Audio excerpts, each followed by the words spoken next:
सगळं दाखव, सगळं खालचं दाखव. तू पाठीमागलं कसं दाखवत तेलाचे डबे आपण घ्या वेगवेगळ्या कंपनीचे खाली दाखवू आपण, कारण ते सगळं वेगवेगळं पिंकवर पाहायला पण पडत.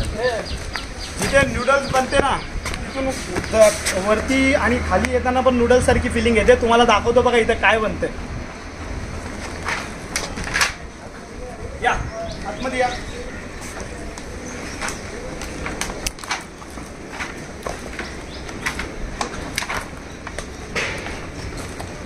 इथे बनत आहे अखंड नवी मुंबईमध्ये सप्लाय होणारी सगळ्या लहानांपासून ते वयोवृद्ध लोकांची फेवरेट असणारी चाऊमिन नूडल्स.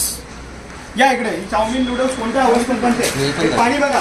चाऊमिन नूडल्स साठी जे पाणी वापरलं जातंय ते पाणी बघा. सगळ्यात प्रथम पाणी बघितलं. आता सगळ्यात महत्वाचा इन्ग्रेडियंट आहे जो मैदा. त्या मैद्यांवरती मास्क्या बघा. मशीन मैदा मशीन. त्यांना कोणत्याही पद्धतीचा अशी स्वच्छता असावी अशी कोणत्याही पद्धतीने त्यांनी काळजी घेतलेली नाहीये. आता अजून तुम्हाला पुढे दाखवतो. नूडल्स बघा. हे नूडल्स पण भरल्या जातात पाकिटमध्ये. हे कोणत्याही पद्धतीचा विचार करत नाही. आणि हा इकडचा बॉयलर बघा ज्याच्यामध्ये हे बघा. हे तेल बघा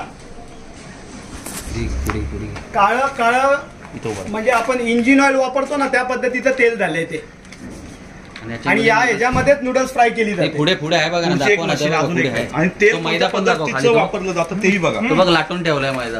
आणि त्याच्यानंतर ही नूडल्स जी मोठ्या प्रमाणामध्ये बनवली जाते ती इथं ठेवले बघा.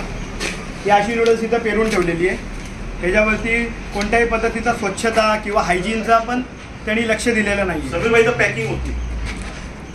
पॅकिंग बघा. आतमध्ये नूडल्स तळलेत ना ते दाखवून इथून कंटिन्यू करू. ही पॅकिंग करायची जागा बघा कशी आहे. हे बघा हे पॅकिंग होते इथे नूडल्स आणि तुळवले जातात पॅकिंग. आणि ह्या नावाने ही कंपनी कार्यरत आहे. आणि हीच कंपनी फक्त कामोट्यात नव्हे तर कामोट्याच्या आजूबाजूला जे पनवेल महानगरपालिकेच्या हद्दीत जसं नवी मुंबईमध्ये किंवा खारघर वाशीपर्यंत ह्यांचा माल जातो. आणि ह्या पद्धतीचा माल आपण खातोय. मग ह्याच्याने आपल्या जीवाला किती धोका निर्माण होईल आपण विचार केला पाहिजे. आणि अशा पद्धतीची गोष्ट असून देखील कोणत्याही पद्धतीची कारवाई अद्याप यांच्यावर झाली नाही हे आश्चर्यकारक आहे. आणि ही कंपनी आजची नाहीये. फार वर्ष झाली या कंपनीला. आम्हाला हे जी आज तक्रार आल्यानंतर लगेच आम्ही इथं धाव घेतलेलं आहे. आणि प्रत्यक्षात आल्यानंतर हा चित्र म्हणजे भयान चित्र आहे. खाण्यामुळे जबाबदार कोणाला धरायचं? प्रशासनाला जबाबदार धरायचं, प्रशासनाला जबाबदार धरायचं, पनवेल महानगरपालिकेला जबाबदार धरायचं का अजून कोणाला जबाबदार धरायचं की स्थानिक काही लोकांना जबाबदार धरायचं? तर हे बघा हा तेलाचा डब्बा आहे. हा तेल ह्याच्यामध्ये भरलेला आहे. वेगवेगळ्या कंपनीच्या तेलाचे डब्बे आहेत इथे. एक मिनिट म्हणजे तुम्ही कंपनी बघू शकता. इंडिपेंडन्स ऑइल, त्याच्या खाली केपी ऑइल्स, इथं तुम्ही बघू शकता स्टार रिफाईन.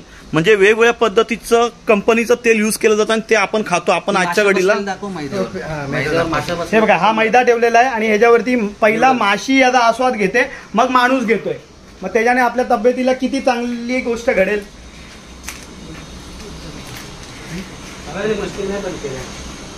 ते पळून गेले. ते पळून गेले. त्यावेळेला आम्ही इथे आलो त्यावेळेला जे इकडचे वर्कर्स होते ते सगळे त्यांनी इथून पळ काढलेली आहे. कारण त्यांना कळलेलं आहे की त्यांची चुकी आहे. चुकी नसती तर एवढा मोठा साम्राज्य घाणीचं साम्राज्य ठेवून ते पळाले नसते. तर ते गुन्हेगार आहेत म्हणून ते इथून पळ काढलेलं आहे त्यांनी. पण आम्ही पण त्यांना सोडत नाही. कारण की सामान्य नागरिकांच्या जीवाला धोका जिथे असेल तिथं महाराष्ट्र नवनिर्माण सेना आवाज केल्याशिवाय राहणार नाही. आणि सामान्य माणसाला हे खाद्यपदार्थ चांगल्याच पद्धतीचं मिळालं पाहिजे. त्याच्यासाठी आम्ही सगळे महाराष्ट्र सैनिक जमलोय. आणि ह्याच्यावर जर कुठला चाप नाही बसला तर आज आम्ही 10 जण आलेलो आहे. इथे 200 जण उभे राहतील. प्रशासनाने कारवाई नाही केली तर आम्ही आंदोलन करू त्याच्या संदर्भात. या